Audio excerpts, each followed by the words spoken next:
The fundamental change that's going on in this country is amazing. Trump is winning this election from the bottom up. He's winning it because of the black vote, the Latino vote, the young vote. All the guts of the Democratic Party is shifting on the Democrats. And they're absolutely losing their base, they're losing their party, they're losing their future. And it's not just related to the fact that we have an opponent who basically can't pronounce his name, who basically can't give a speech. It's because it's irrespective of Biden. It's because of the positive enthusiasm that Trump has been able to engender. When you think about it, the deep state has controlled the governments of the United States, in my view, ever since the Kennedy assassination. I think that Kennedy was assassinated by the deep state. Yep, that's right. He Where was does shot. brain go? Where does brain go? He was shot by because there's a wonderful book out called blocking on the name, but a wonderful book about the Kennedy assassination by Jim Douglas. And he says that Kennedy had decided to make peace with Russia, move toward winding down the Cold War, and that the Cold Warriors who dominated the CIA couldn't stand that, and nor could the hardliners in Moscow, all of whom were making money on both sides from the Cold War. So Kennedy was shot, and a few months later, Khrushchev was thrown out of office. And the last opportunity, really, for peace in the Cold War ended. Kennedy just apparently decided after the Cuban Missile Crisis that he was no longer going to play this kind of roulette with the future of the world, and he demanded a halt to it. But the deep state stood out and stopped him and blocked him. And ever since then, it is the operatives of the deep state who have controlled our government. Carter wanted Ted Sorensen to head the CIA, but he was blocked. And good people have been blocked from the beginning, from infiltrating and being part of this government. And Trump really stands against that. Trump says to me, and he says it publicly, that, when I was first elected, I didn't realize the depth of the opposition I would face. I didn't realize how evil they were and how they would stop at absolutely nothing. And I've gradually been learning about that. People ask me, why were Trump's appointments in his first term so bad in many cases, where they all quit or were fired? I said, the problem is that when Trump meets with somebody, he gives the speech to them. He doesn't listen to them, he just talks. And they say, oh, that's great, I agree with you, yeah, you're right. And Trump says, that person's so brilliant. I need him in my government. But it's a new Donald Trump that we're dealing with now. I've known him very long. My father was his lawyer, actually. And Donald Trump has had an education in the past couple of months or the past couple of years that is beyond anything we can imagine. I mean, how could you believe the criminal justice system was as biased, as rigged, as dishonest, and as phony as it's turned out to be? You couldn't imagine that. And Trump didn't imagine that. And now he's confronted with the reality of it, and he sees, yeah. So the next time he gets a list of people to name for judgeships or for other appointments, he's going to be much more cautious about it and be much clearer about appointing true apostles and defenders of liberty.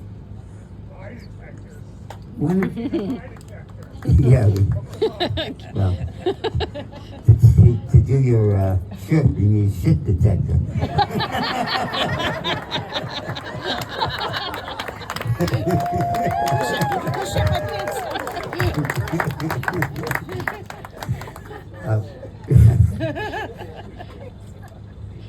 Trump is proposing such fundamental changes in the government that sometimes it's hard to keep track of them.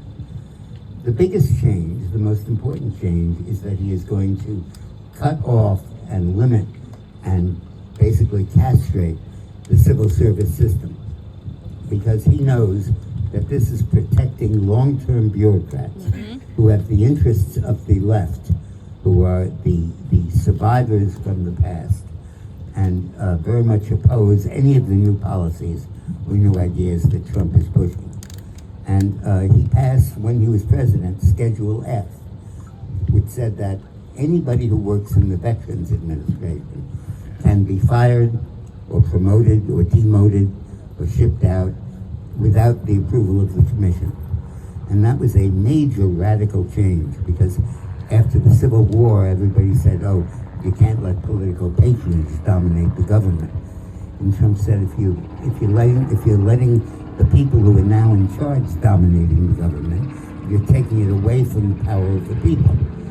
And Trump is proposing basically to eliminate the civil service, and basically to be able to have the elected officials of the United States, the president, make these appointments and put his people there and stop the permanent government from running the country.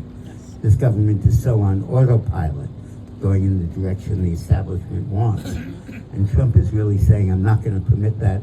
I'm not going to let that continue. And that's a huge, gigantic change. The other step that Trump is taking is that we have got to root out the leftist, communist insurgencies on our campuses. We cannot let them continue.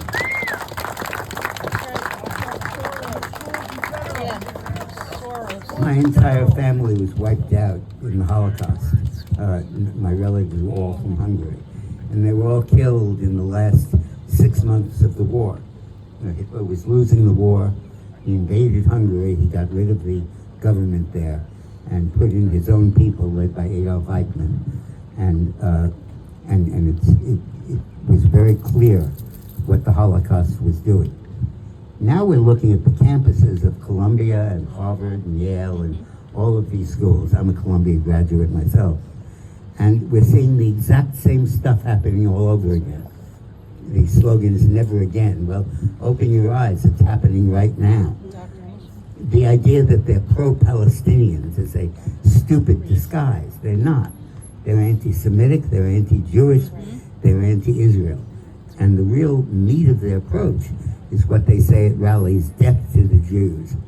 And that's a formulation that Adolf Hitler did. And we won a war against that, and we cannot let this to come back.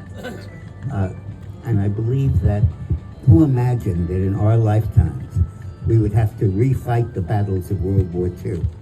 Who imagined that we would have to put down this kind of tyranny, this kind of government racism?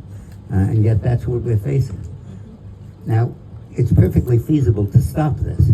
All you need is a president who's willing to do it. Most of the kids in these demonstrations are here on visas, guest visas, and they can be revoked at any point. And advocacy of a hate crime is grounds for that revocation. And those that aren't are here as American citizens, but in most cases they're subsidized by student loans and scholarships, Pell Grants, and other aid. And we want to have free speech in America, but we do not want to subsidize hate speech. Amen. Yep. 100%. We will not sit back and let our top academic institutions become incubators of hate and become the developers of racism in this country. And Marxism, exactly. But it's Marxism of a different kind.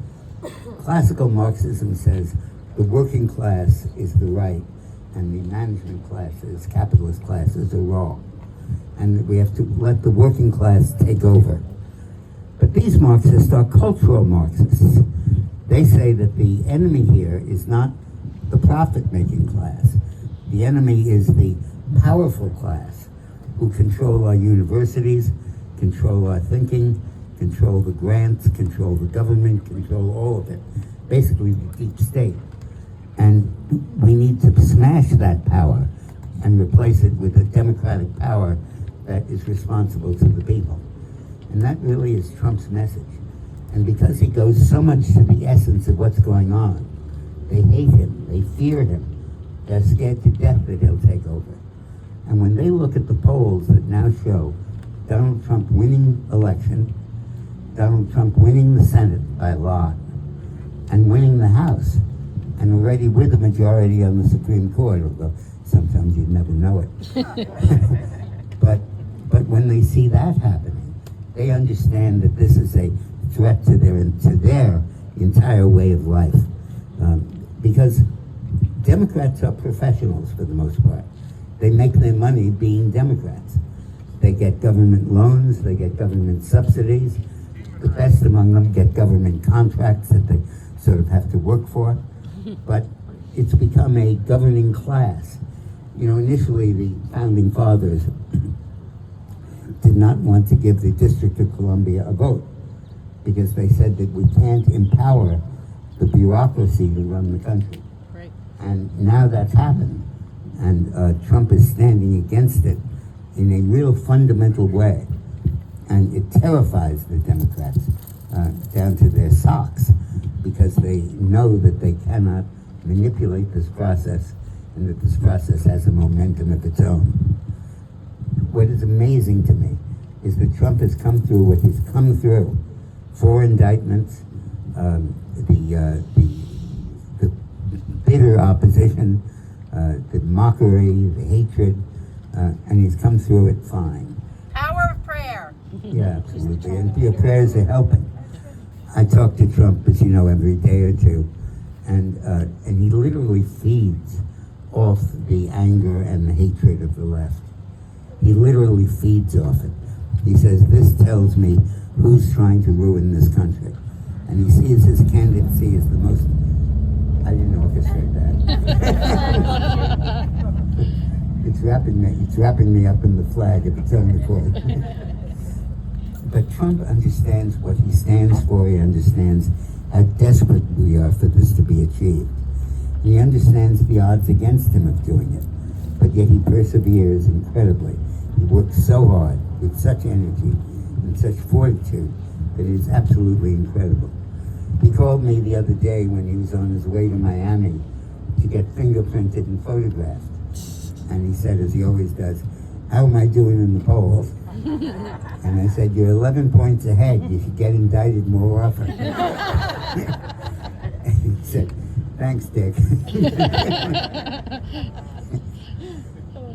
But the enduring level of support that he gets is because people know him, they understand him. God knows he's been vetted. Every single random comment has been blown up out of all proportion. And he's been through everything.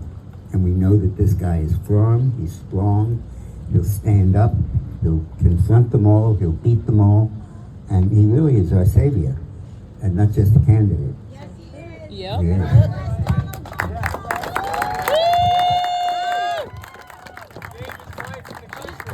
What? Yeah, he did. He's giving his life for the country. And he really is. He truly is. So God bless Donald Trump. Bless you too. And God bless you all for standing up for him in this blue amusement park. You know, I hope that Joe Biden's polling is a lot like that roller coaster. I think when he goes up, he knows that what's coming is a big downward slump. And because he's trying to convince America that the economy is great, inflation doesn't matter, everything is just terrific.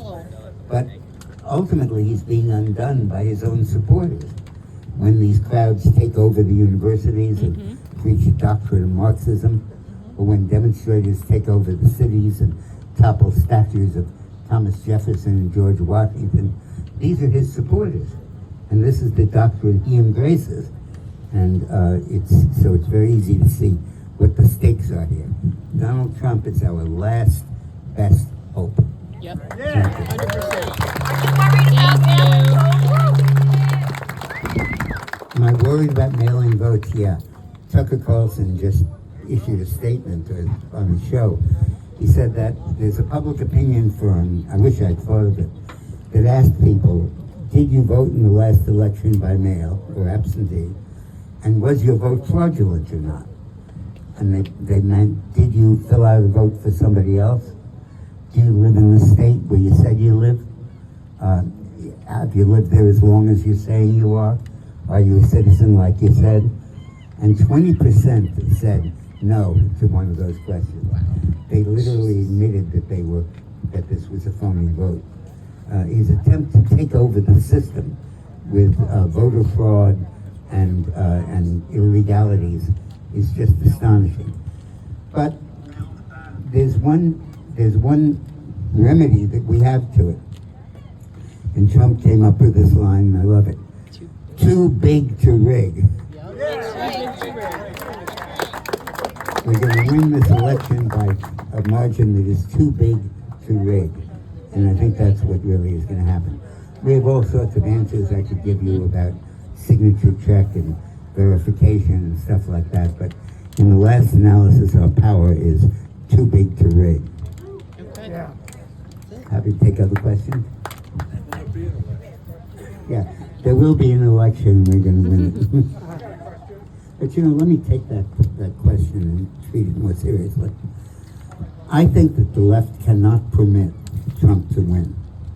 And I think they're going to do everything they possibly can, and then some, to stop it. So first they'll try cheating, but too big to rig defeats that.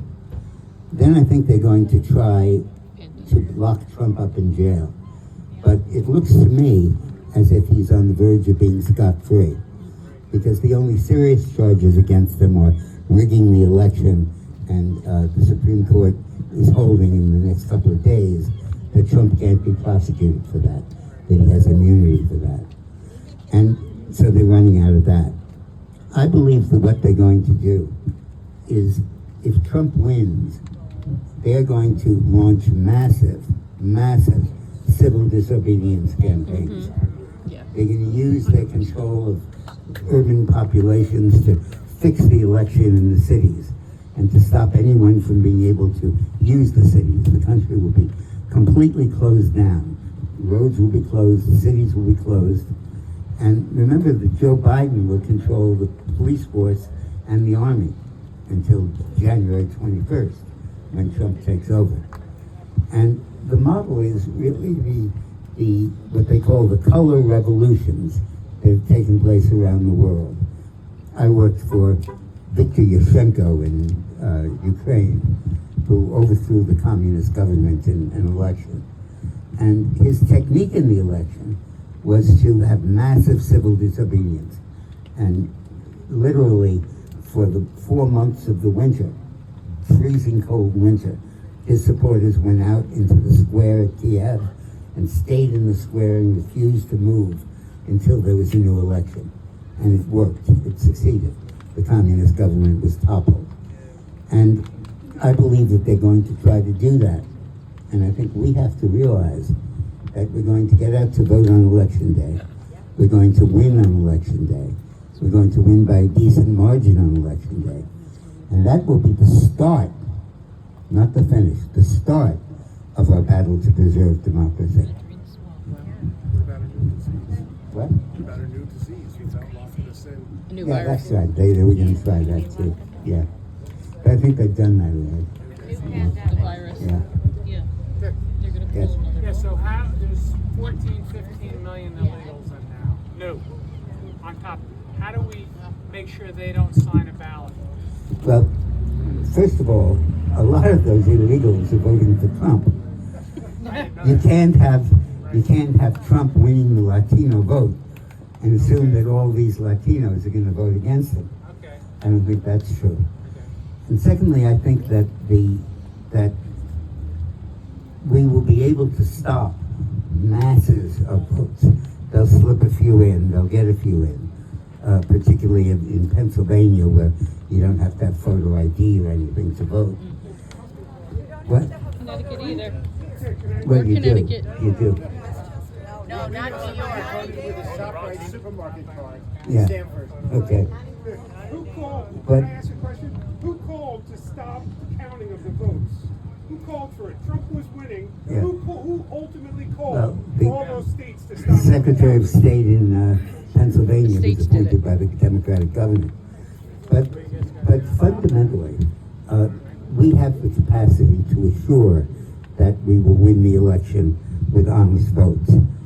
We are going to lose some, The margins won't be as great as we would like them to be, or they would be, but I think that's going to work. What I'm afraid is not going to work is the soul wrenching that the country is going to have to go through when the left sees Trump about to win and about to take office. And they'll say, oh no, we can't proceed with this. We can't proceed with the election. It'll be too disruptive of our society. But that's why Biden is basing his campaign saying Trump is a threat to democracy. His formula is to talk about what he's going to do and then blame it on us. And we have got to be prepared for that. We've got to resist that. And that will involve a strong presence in the streets. It will involve that. And I don't think the January 6th prosecutions are going to stop that. I think voters will realize that there's truth and justice here and ultimately take the right side. But it's going to be a hell of a fight, and Election Day is just the start of it. Are we gonna have a terrorist attack? Yeah. I've worked on a lot of campaigns here in Westchester, and quite honestly, the GOP, you might as well, they're nothing. They have no anything. What pissed me off the most was when I worked on more than one campaign and I asked, when do we go to the nursing home? When do we organize to get, oh, the Democrats do that. Yeah, Well, yeah. that's ridiculous. Now, Yeah. if it means that the Republicans don't do it, then maybe that would be something that we would be able to do. Yes. Organize voter registration things and That's getting right. more people. That would be great. Because there's just, that's what happens. That They would be just go great. into, I work They- in nursing homes. They go just into come in nursing homes, and they go into public housing projects. In the West, they go onto Indian reservations, and they treat them all as captive votes. And the Republicans basically write them off. And we have got to move in that direction. Yeah. Can Trump win New York? You know, I hope the answer is yes. can a flood take over? I mean, how do you say the forest fires can only go so far, or the flood's only going to go so far? You're looking at a major change in the election. You're looking at huge point swings. And yeah, I think this year anything is possible. I really do.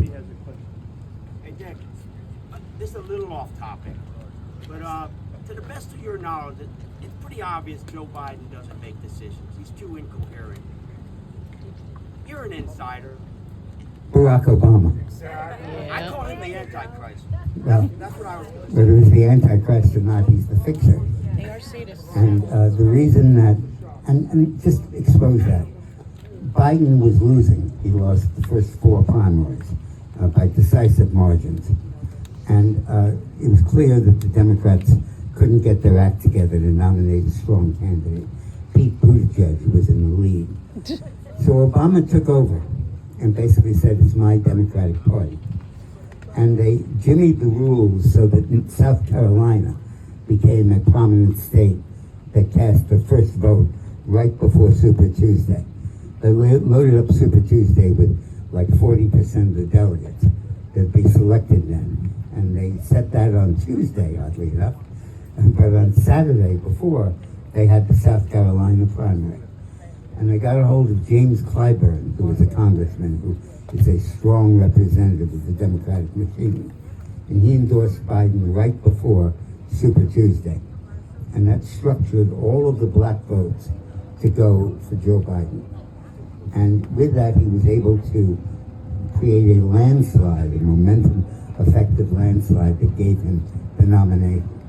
And Biden owes his presidency, not just his vice presidency, his presidency to Barack Obama. And this is Obama's 3rd term that's now coming to a close. Yep. Yeah. Yeah.